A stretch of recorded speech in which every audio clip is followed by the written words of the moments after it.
Merhaba arkadaşlar, Color Karnaval YouTube kanalıma hoş geldiniz. Yeni bir tarif anlatımımla daha birlikteyiz. Amigurumi 4 yapraklı yonca öreceğiz hep birlikte.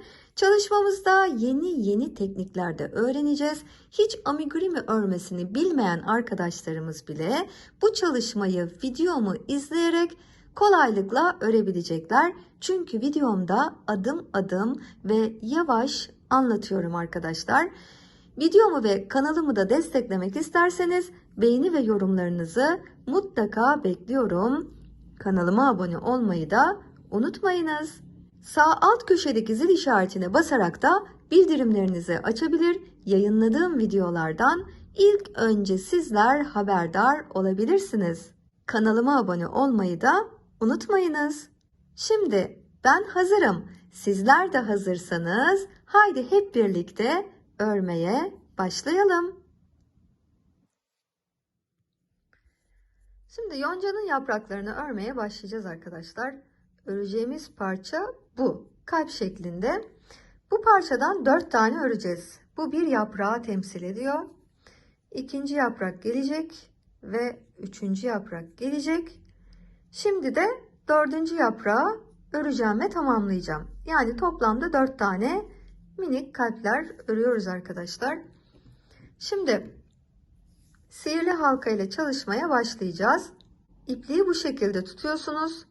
Kendinize doğru çevirip burada bir halka oluşturuyoruz. Halkanın içinden tığ geçireceğim.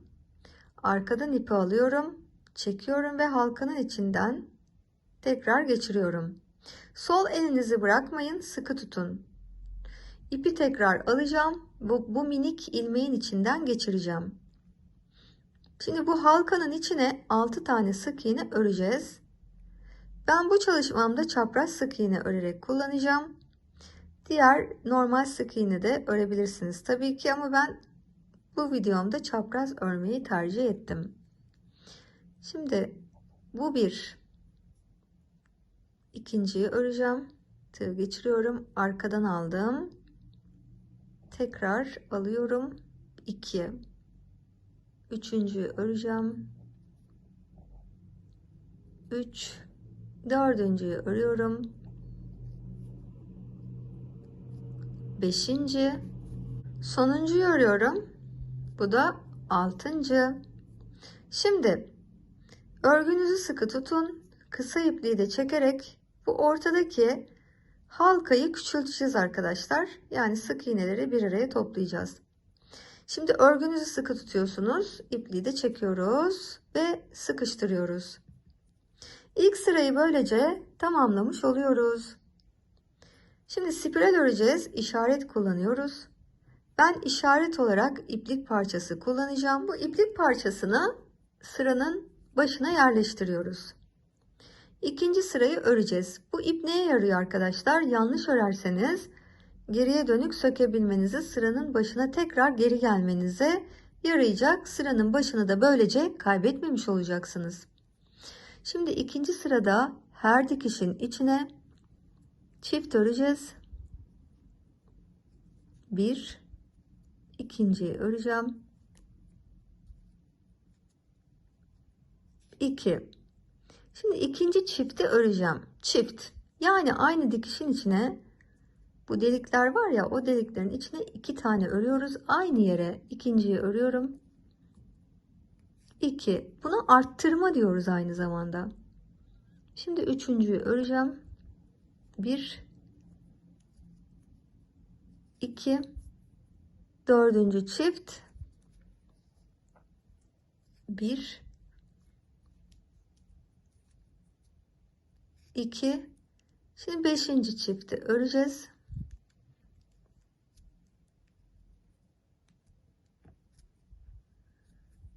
6. çifti örüyorum. Ve sırayı tamamlıyorum. Sıranın sonuna geldim. İşaret burada. Doğru mu ördüm? Nasıl kontrol edeceğim? Bu sırada 6 tane çift ördüğümüz için 12 tane dikişimiz olması gerekiyor. Yani bu V şeklindeki dikişleri tek tek saydığınız zaman toplam 12 tane örmeniz gerekiyor arkadaşlar. Şimdi yeni sıraya başlayacağız. Bu ipin geçtiği dikişten örmeye başlıyorsunuz. 12 tane örüyorsunuz düz sıra sonuna kadar. Her dikişe bir tane öreceğiz. 2 3 4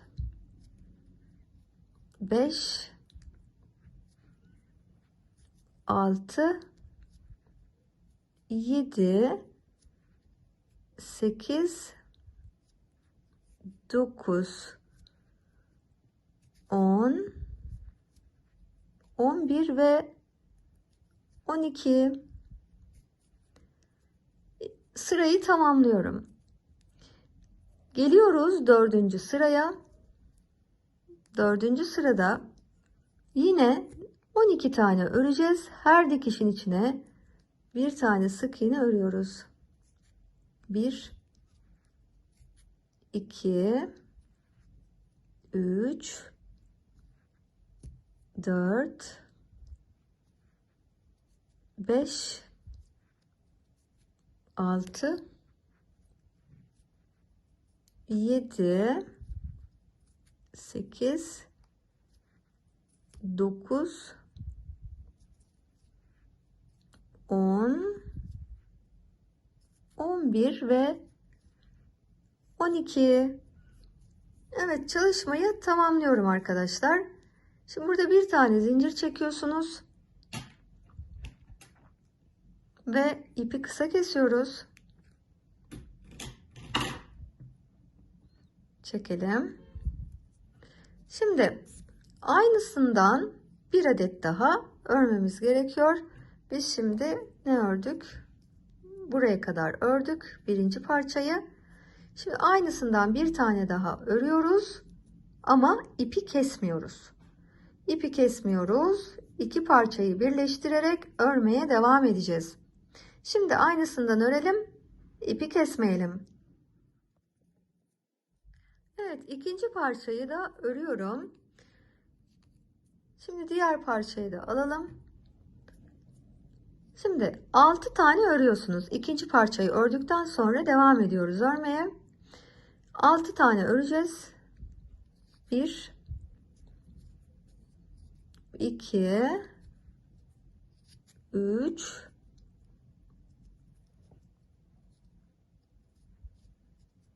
4 5 6. Şimdi diğer parçayı alıyoruz. Bu parçanın üstüne 12 tane sık iğne öreceğiz. 1 2 3 4 5 6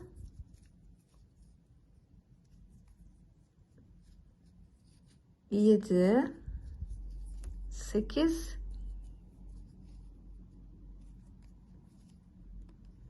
9 10 11 12. Şimdi diğer parçanın üstüne geleceğiz. 6 tane sık iğne buradan ilk boş zincirden örmeye başlayacağız. Bakın buradayız.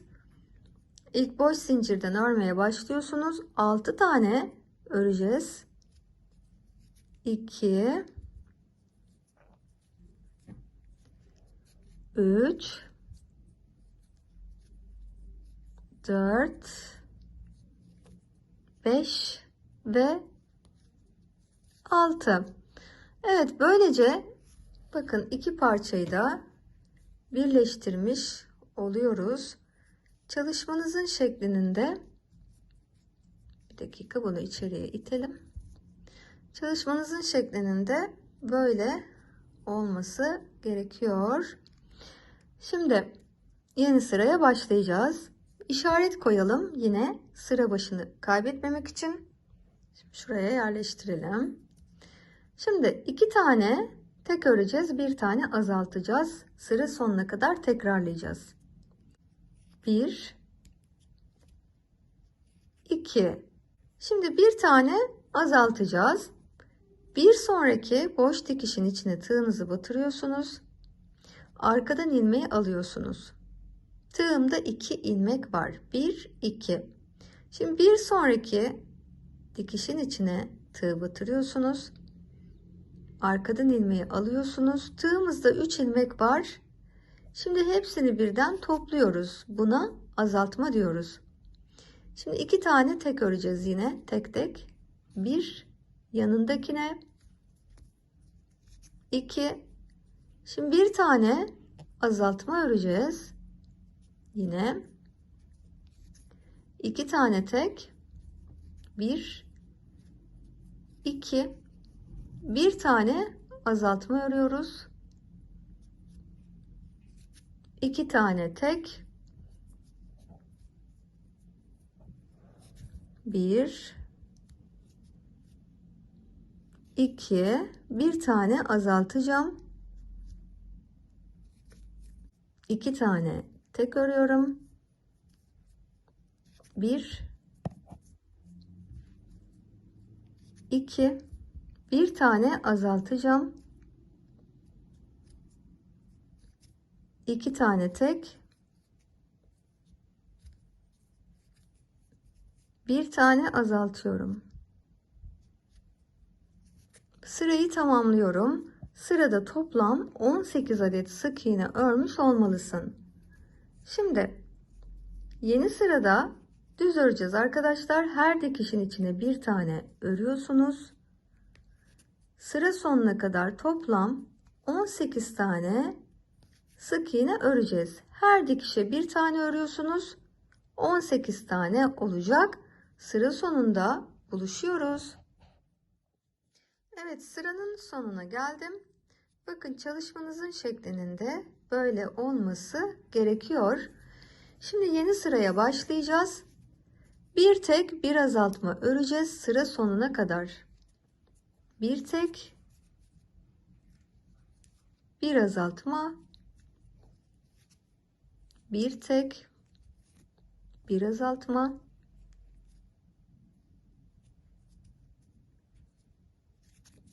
bir tek bir azaltma,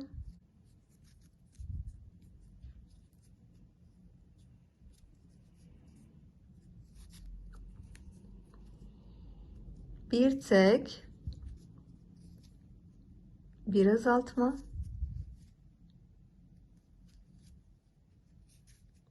bir tek bir azaltma,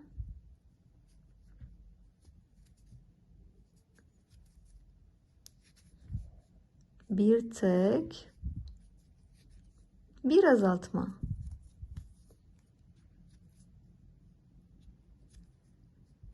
Sıranın sonuna geliyorum. Sırada da toplam 12 adet sık iğne örmüş olmalısın.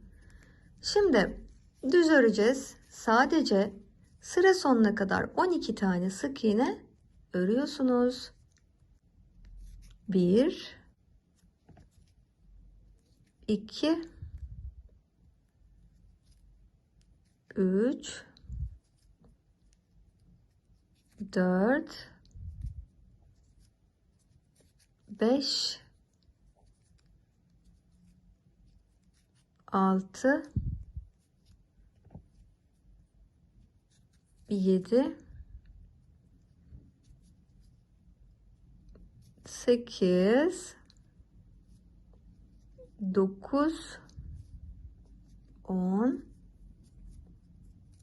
11 sonuncuyu öreceğim. Bu da 12. Şimdi içine düzgünce düzelterek elyafla dolduruyoruz. Evet, içini de doldurduktan sonra çalışmanızın görüntüsünün böyle olması gerekiyor. Şimdi 6 tane azaltma yaparak bu boşluğu kapatacağız arkadaşlar. Sıra sonuna kadar azaltma yapıyorsunuz. Örüyoruz. toplam 6 tane azaltma yapıyoruz.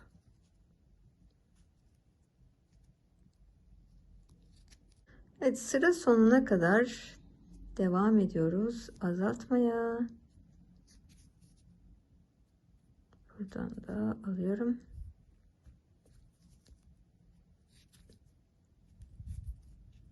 Buradan da alıyorum. Evet.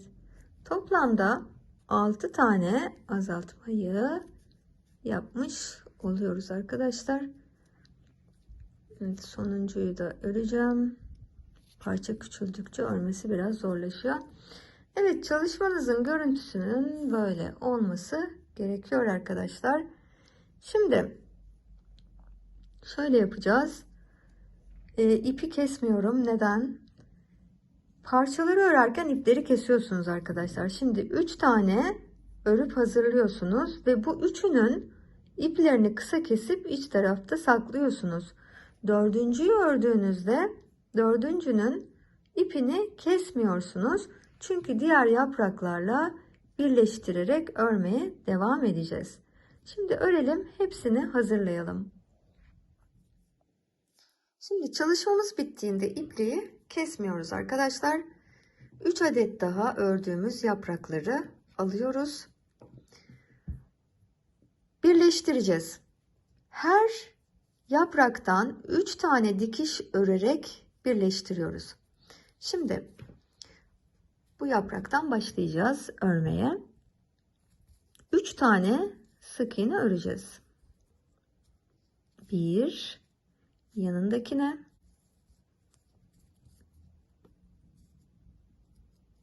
2, yanındaki boş dikişe, 3. Şimdi diğer yaprağı alıyoruz. Oraya da 3 tane öreceğiz. 1,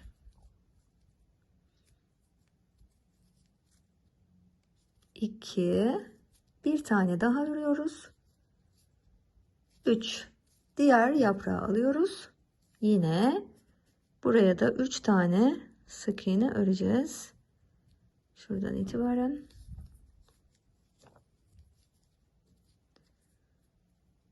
Bir,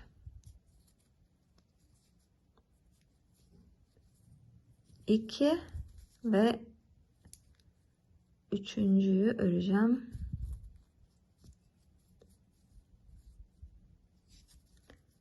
Bakalım şeklimiz neye benzedi?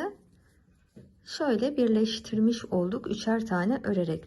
Şimdi bu başlangıçtaki ilk yaprağımız. Ona da 3 tane örüyoruz üstüne. 1, 2, 3. Şimdi bakın buradan başlamışız ya örmeye. 1, 2, 3 geri gel. Bu yaprağın üstünde de 3 tane sık iğne öreceğiz. 1,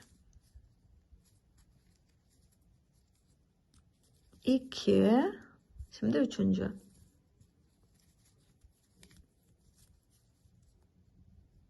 3. Bakalım şeklimiz nasıl oldu? Evet. Çalışmamız bu aşamada.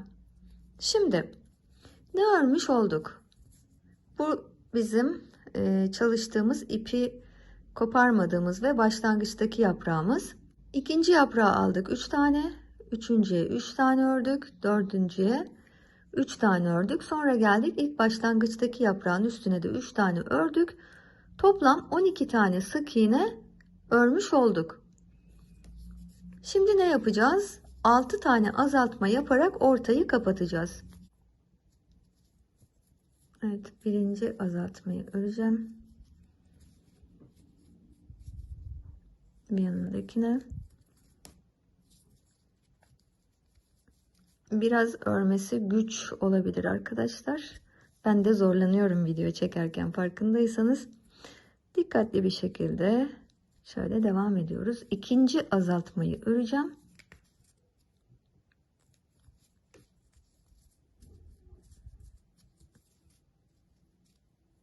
İkinci azaltma.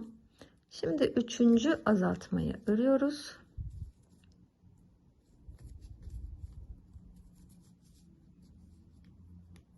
Üç, dördüncü azaltmayı öreceğim.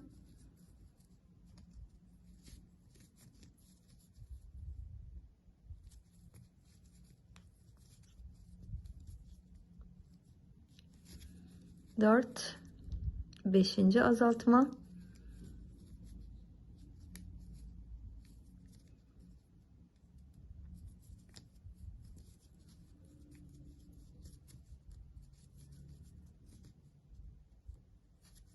Ve altıncı azaltmayı örüyorum.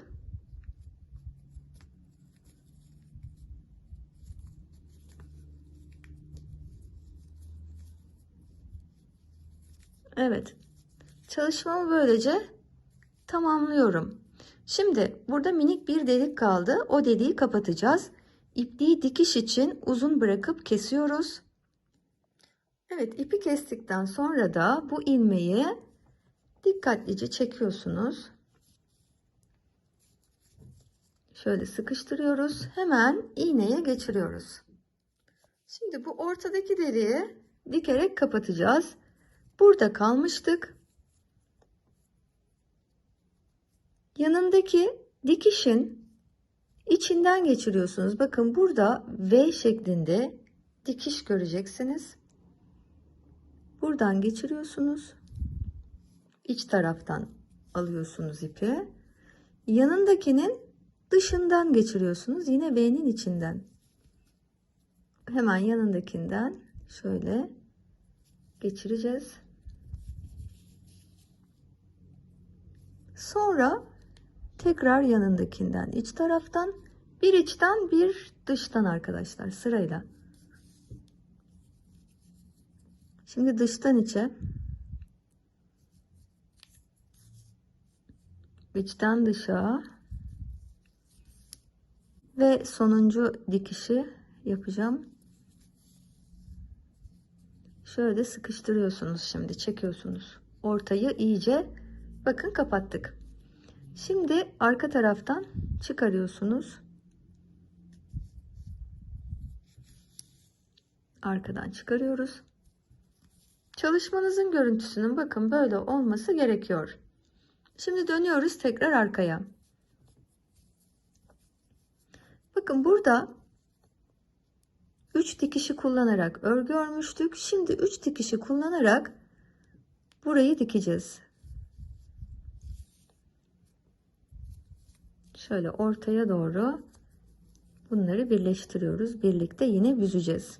Bir içten, bir dıştan.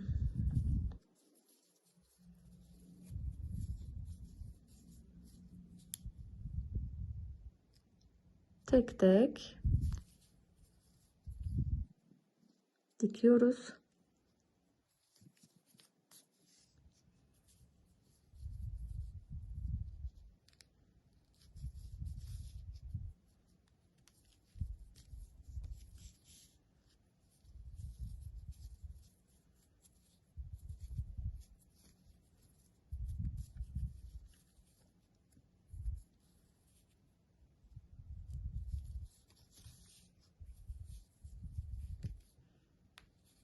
Evet, her yapraktan dikerek ortaya birleştiriyorsunuz.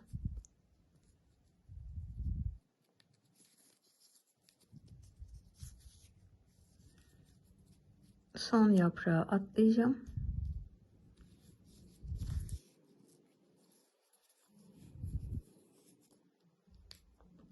Son yaprakta da devam ediyoruz.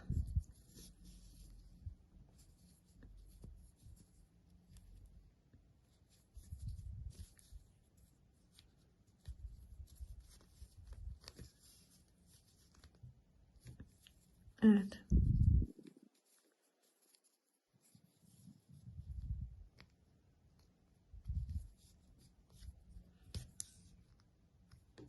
Evet, arkadaki orta noktayı da böylece tamamlamış oluyoruz. Şurası birazcık havada kalacak arkadaşlar. Şurayı düzeltelim. Evet.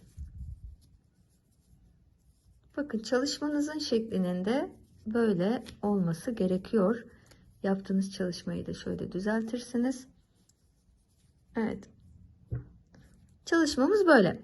Şimdi arka tarafta ipliği düğümlüyoruz ve saklıyoruz. Şöyle düğümleyeceğim. Ve artık kesebiliriz. Bu ipe ihtiyacımız olmayacak. Şöyle keserek yürütüyoruz ve kesiyoruz. İç tarafta da saklıyoruz. Evet, çalışmanızın görüntüsünün arkadaşlar böyle olması gerekiyor. Şimdi sap örerek çalışmaya devam ediyoruz. Şimdi 4 yapraklı yoncamızın sapını öreceğiz. Sihirli halka ile çalışmaya başlayacağız arkadaşlar. Sihirli halka içerisine 8 tane sık iğne örüyorsunuz. 1 2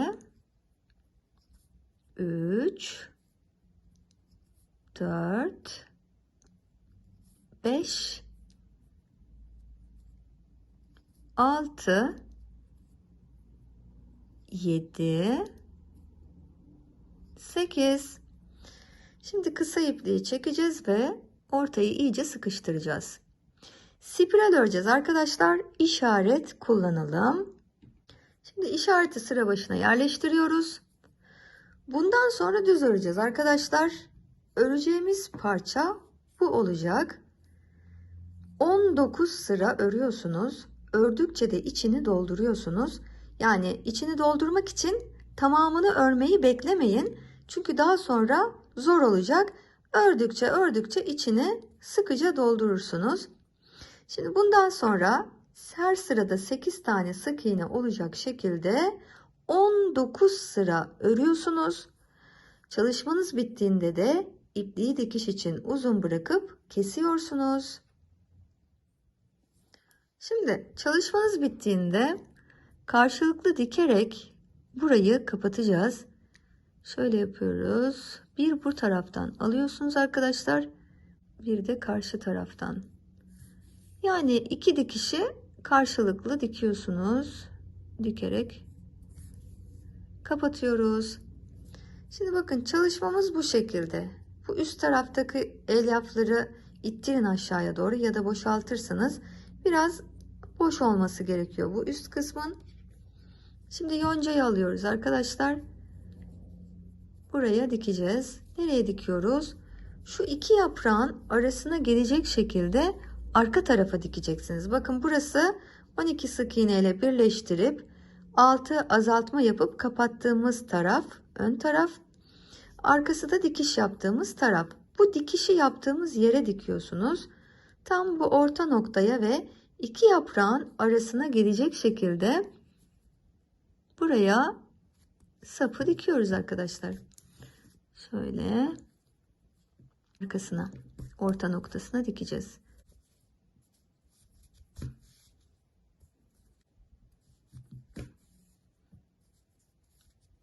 Ve bir bu taraftan.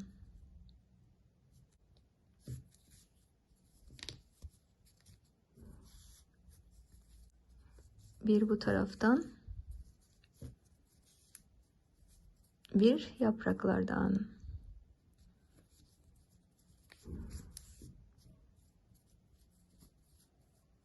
Evet, çalışmamız böyle olacak arkadaşlar.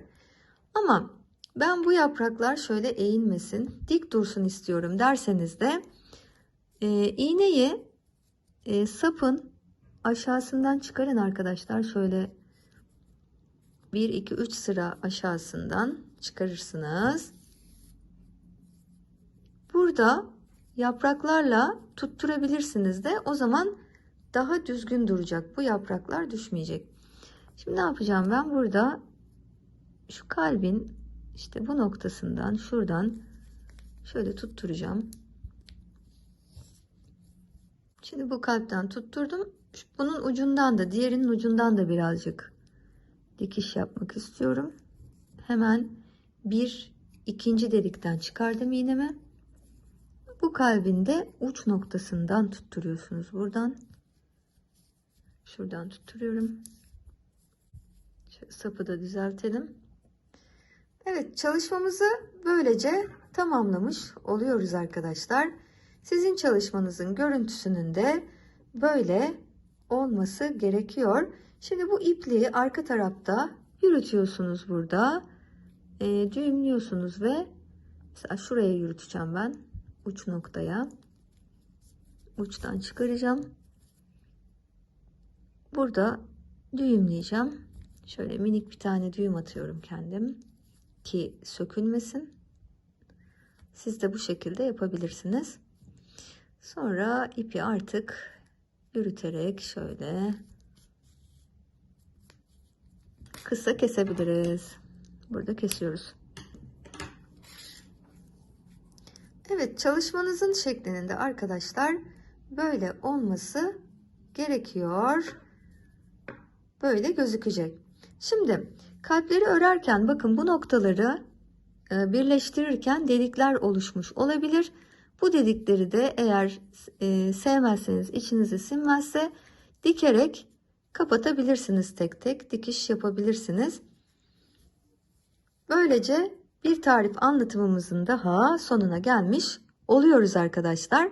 Videomu izlediğiniz için sizlere çok teşekkür ediyorum. Kanalımı ve videomu desteklemek isterseniz de beğeni ve yorumlarınızı mutlaka bekliyorum. Kanalıma abone olmayı da unutmayınız. Hepinize sağlıklı, mutlu, huzurlu, örgü dolu günler diliyorum. Yeni tariflerde görüşmek üzere. Şimdilik hoşça kalın.